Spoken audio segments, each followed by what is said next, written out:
1484. We're gonna pull this out and we're gonna quench it. Okay, that's not hard. That's not hard. No. Well, we're gonna heat her back up. Try it all over. And try it again. We're gonna stick our blank in here, yoink her out of here. Oh yeah, that's nice and hard. And we're gonna put this right in there. We're on a 2-hour timer now. Maybe having it on wheels wasn't such a great thing after all. Okay. Interesting. I mean, this isn't really gonna tell us anything, I don't think. Oh my. Well, we figured it out. So 425, that's not Fahrenheit, that's Celsius. So we're thinking we got to set this to right around on the controller. I'm not going to refer to even the controller as a temp controller. It's just going to be a number dial to 160. We just need to set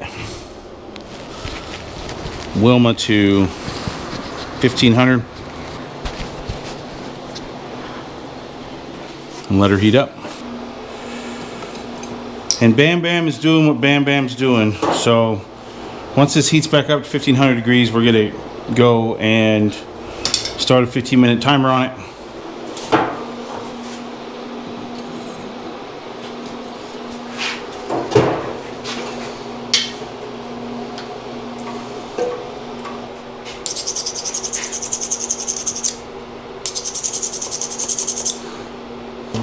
Bam Bam's sitting right around 420 right now, rising up to it could be upwards of 426. So what we're gonna do is we're gonna open this.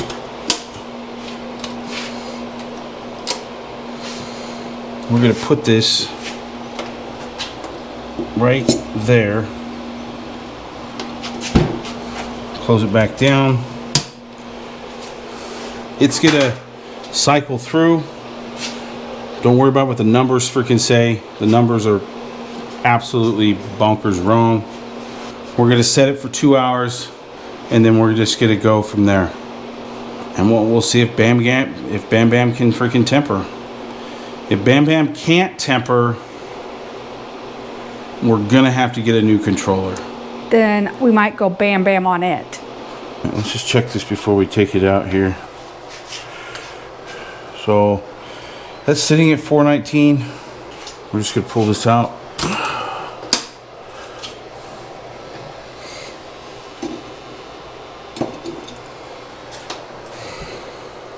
I mean, that looks pretty damn good. Like the bronze color it has there. I'm pretty happy with that. Yeah, we just need to let this air cool, put it back in there for another 2 hours. Let me check this here. We got about 17 minutes left on our temper here. It's sitting at 415, 161, 415. Seems a little low. Seems a little low, but we're gonna pull it out here pretty quick, let it cool down, grind it up, and then we'll be on to testing. And that's not bad. Now, it was at 161 on the dial, which was about 415, 420. The last 10 minutes, we did turn it up to 165, which pushed it to like right there at 430, 425. It's not going to make a significant amount of difference, but you know, we needed it while it was still hot. We just wanted to test to see what was going on. And yeah, so we're just going to ride this out. We're going to see what happens. We're going to see what kind of grain that we can get out of it, and hope for the best. So we're going to head over to the grinding room.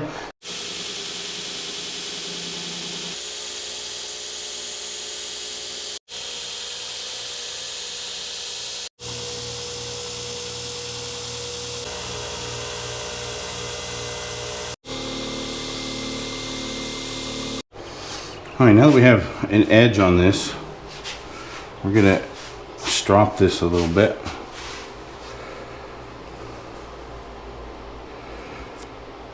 Need to give it the best chance possible. Now, if you're curious about what stropping does, a knife edge is not just a solid piece in there. There's a wire that runs along the edge of it, and it gets folded either to the left or the right.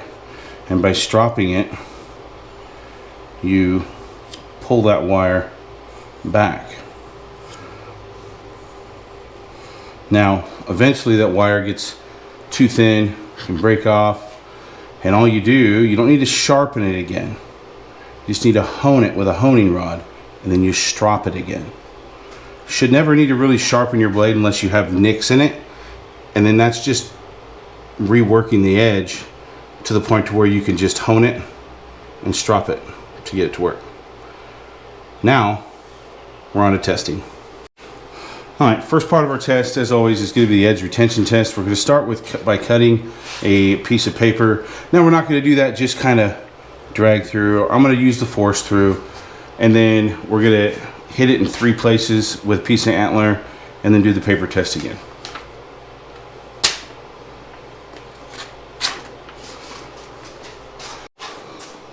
Alright, we're going to hit this in 3 different places along the blade. We try here, here, and here, and then we'll see what it's all about.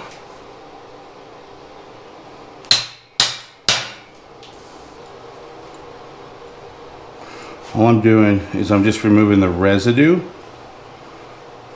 from this off that edge of that blade. That's all I'm doing.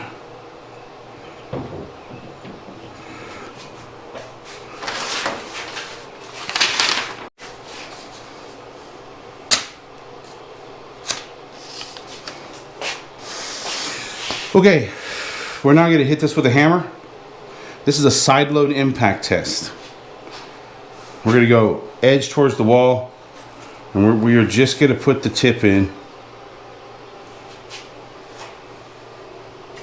That's all we're going to do.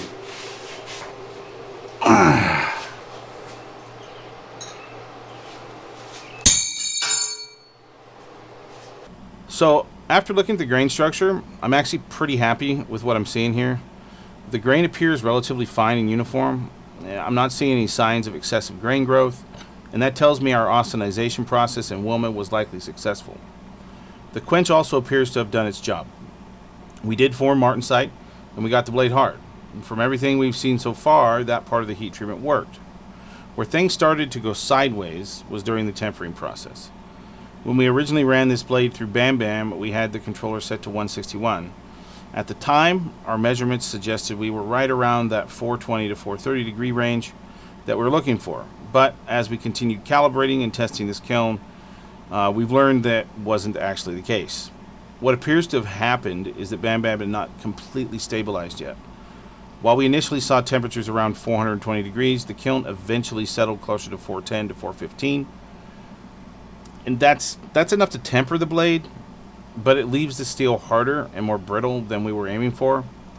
And then later, with about 10 minutes remaining in the second tempering cycle, we increased the setting to 165 on the controller. At that point, our measurements were showing temperatures much closer to the 420 to 425 degree range, but we don't know where that was going to settle out yet, so more testing needs to be done on Bam Bam. And while the temper didn't hit our target, I don't consider this necessarily a failure. What we learned from this process is incredibly valuable moving forward. We now know that Bam Bam's controller can't be trusted on its own. We know we need external temperature verification, which we installed. And we have a much better understanding of what these controller settings actually mean in the real world. The good news is that the hardening process appears to have worked exactly as intended. The grain looks good, the quench looks good, and the only thing that really missed the mark was the tempering temperature. And honestly, that's why we do these tests. It's just steel, and we learn something. And every steel we test after this will be better because of it.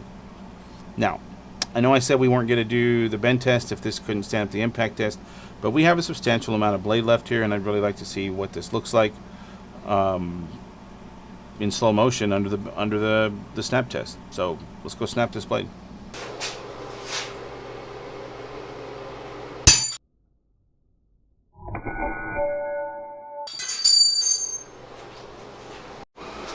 All right, bend test went about as what we expected to do. It did bend a little bit, but it gave way quite a bit in 3 places, or 2 places. At the tang, just after the finger choil, the finger catch, and basically right above where it was in the vise, just above the shear point. It had temper to it. That does tell us a lot. Now we won't know more until we get into the metallurgy of it all, but for what we had going on here, I'm pretty pleased with this. Actually very pleased with it. And moving forward, we're going to dial in these other kilns. Absolutely try and get into our 425 to 430 as much as possible, and we'll be good to go. Well, nothing like starting a video on a Friday and ending on the next Monday. Yep. I mean, now to be fair, we did add in a whole new tool. Yes. We also found out that maybe Fred isn't all that great at austenizing heat at lower end of the spectrum, you know, so at like 1500 to 1475, maybe a little bit more difficult to get the gas forge to soak at austenitization stages. Now there are ways to do that. You have like computer actuated valves that let fuel in and out based upon what the temperature reading is in the forge itself. That you can do, but then that acts more like a kiln than an actual gas forge. We're using just a straight forced air gas forge. So all in all though, for what we started out with getting Bam Bam put in the mix, Yes. we're getting a bigger kiln in Pebbles.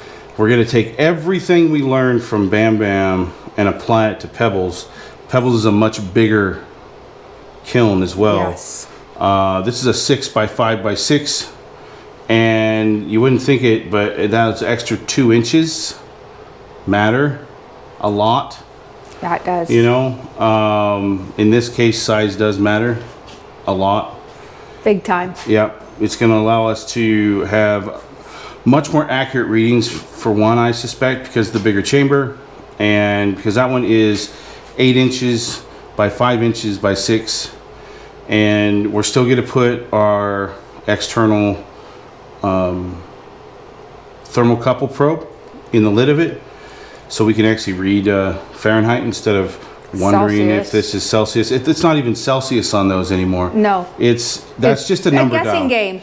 It's just a number dial. Yeah. So you have to, if you're looking at getting a Vevor kiln, whether it be the smaller version like Bam Bam or the bigger version like Pebbles when she gets here, basically you're gonna need to add a secondary thermocouple probe to that, so you can actually tell what the temperature is, because the temperature controller on that, it's basically just a number dial. Yeah. It's not an actual representation of the temperature even in Celsius, because No. anybody can look it up, and anybody kind of knows, if they know Celsius, that 165 165 Celsius does not equal 425 Fahrenheit. My name's Nathan, My name's Sarah. and this is Heat Treatment, and we'll see you on the next.